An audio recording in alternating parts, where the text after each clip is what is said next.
Hey everyone, welcome back. This is got another video for you here. It's not really so much battle reports, but more of just my impression or thoughts of play after playing a couple games. Because we were learning, there's a lot of unpainted stuff, and we're just kind of throwing things together. So not really worthy of even for my battle reports yet. But it was worthwhile to at least capture some thoughts there. So going into it, so the this one isn't particularly interesting besides the fact that just a reminder on the walkers here, and this one was my first game against British, and I was playing with Soviets, and the just the walkers and how they interact, and these light walkers, I think are going to be a big thing going forward, particularly with and this one had the flamethrower, but the ability to, and if you've followed any of the stuff online, just how do you counter the wolves, the Shrek wolf and the bears and things. I think they're going to be the light walkers are going to be a big part. In the case of these smaller ones, they're just uh, so cheap, not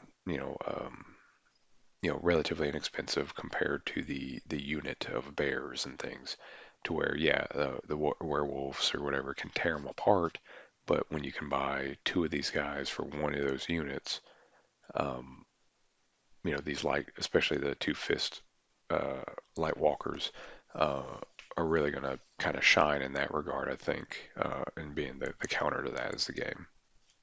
In this one in particular, I was running a Rift recon platoon, and playing the Soviets, you have that hero of the Soviet Union, to where I was in this particular one, I made my Mark II squad the heroes, so they had grit or the guts and RPGs and all that stuff. So that's actually a pretty cool role. I've liked that one.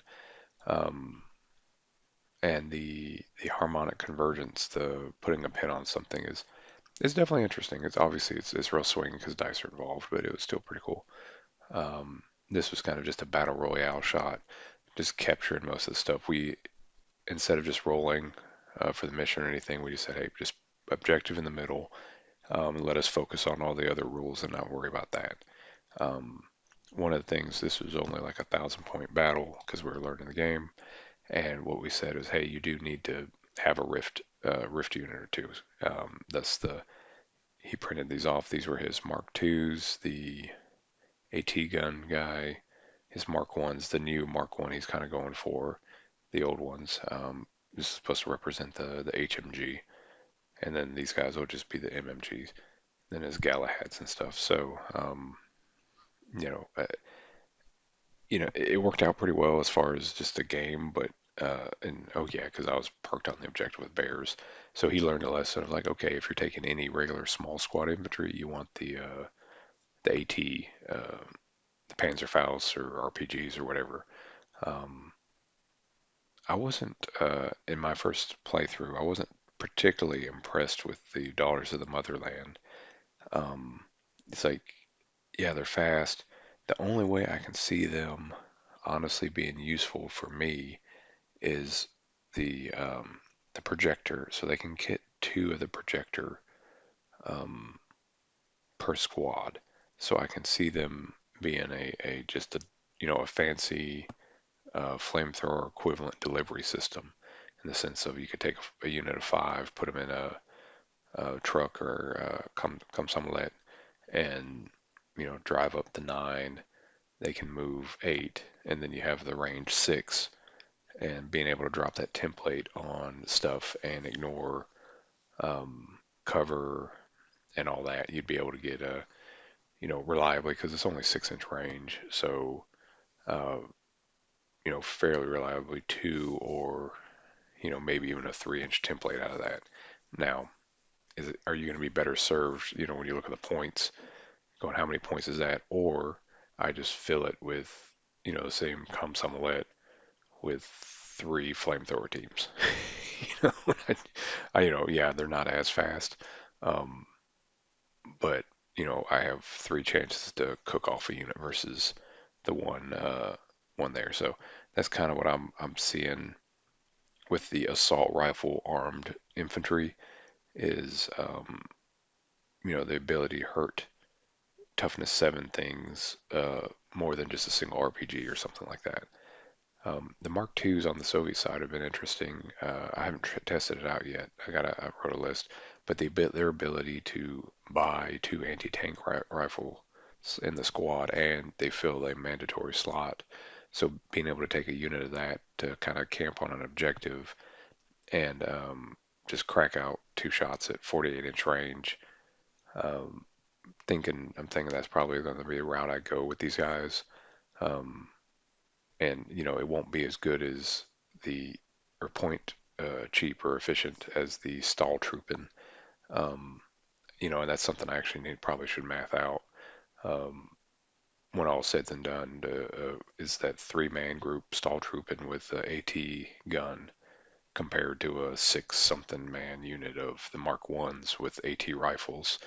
Um, you know, in a battle, kind of where that goes. Haven't done that yet. That actually just popped up on the fly. The Bears, I've tried them. They're interesting. They're good. Um, I'm not sure how I feel about the new models, so I'll probably end up using the old ones and just paint more of these and kind of convert some up to so they just stay kind of uniform. I'll try to get a unit together here, the old and the new ones together to see how they look. I can see that being if as long as they kind of fit, I probably will get some of the new ones. But if they don't fit, I don't. I'll probably just work around and convert up some of the old ones.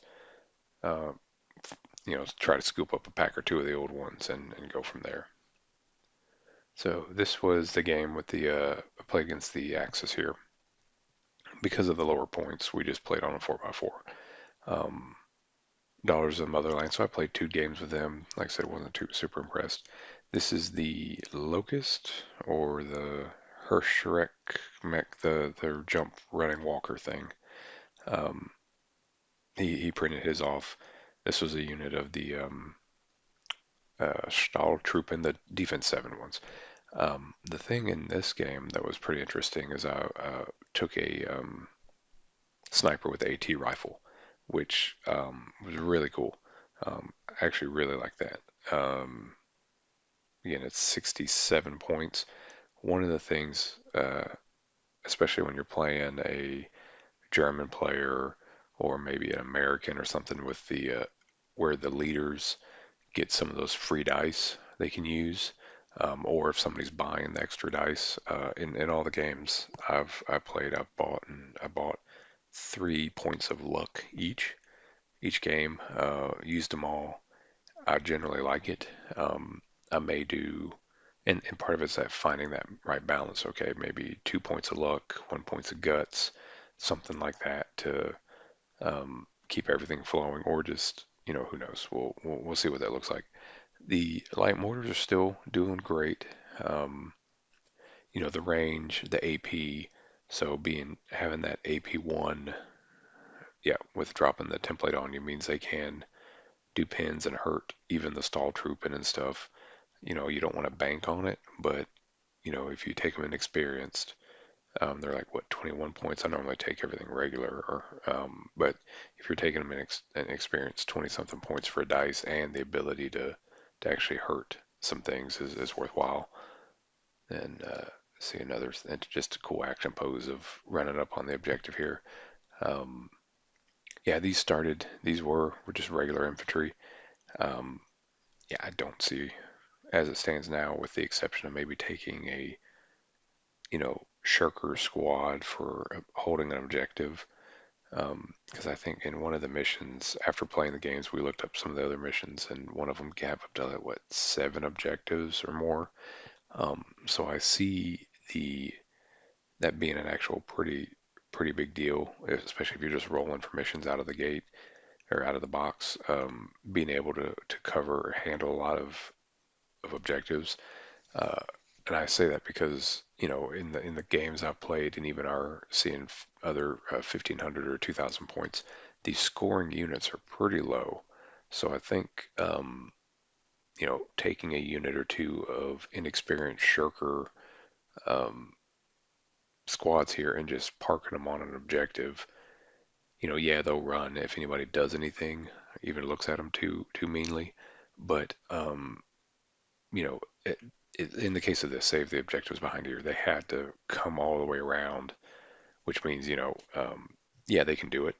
But when you factor in like that mech, the Hirsch mech or whatever is a 300 point unit chasing down a 70 something point unit or more at most, it kind of works out. But yeah, had the AT gun. One of the things I did test, you can kind of see here, is a couple light AT guns, just an artillery battery, just cracking off shots, and it's actually worked pretty well. Um, 3 dice, 150 point units for and a point of luck. Um, so again, I'm still kind of playing the swarm, but hey, that's kind of what I do. And then yeah, last one of the last action poses, I guess, tried to run the bears in, tried to run these guys. So yeah, actually getting this is part of the reason why I think in my list I've started running more, just more AT. Why I'm thinking about converting these guys, having to two, getting them to AT rifles, is being able to, actually have a way to deal with these if they get close. Medium walkers, that is. Um, Sent the bears in and they bounced because of how the mech's able to punch first and stuff. And again, the daughters just kind of whiffed it up, um, which is a bummer because I have a couple more. I think a box or two of these. Um, I got on a good deal, so I don't know. Like I said, I won't be able to use them. I'll be able to use them for fun, but I don't think competitively they're going to be too much. But no, that was the first impressions off the. It was a very enjoyable game. I think obviously anything new, there's some things you can kind of tweak and push a little far to break the game. But as far as just a fun, um, throw some stuff together, have bear men trying to punch out a mech and stuff. It's perfect for that. I'm looking forward to the rumblings and rumors I've heard is we'll see updates and FAQ here. It's the day before Halloween here, and so here sometime in November we'll see list and or updates and FAQ to kind of start adjusting things. The one thing so far, and we'll see how long it holds up, is the books, the army list are PDFs. So there's really not a lot of turn time on their side if they see that one of the big grumbles is okay is the bears and the wolves are too cheap. So I would not be surprised in November, time frame if they were bumping it up. They say, okay, let's try, they're what, 43 points. Let's try 55. Um, or something like that. And again, it's just a typo at that point. Um, Again, we all know uh, how many incidents of one computer issues or typing errors or things we find in books. Um, but it's pretty easy to fix. So hopefully they'll take a look at that and update. Um, all that said, what's next? So in the area, if you're in the Tennessee Valley, the local game store, one of them, High Ground Hobbies, is going to be running a demo day. So I'll probably be popping in either to play or to just help them run. But yeah, November 16th, I'll have a link in the description.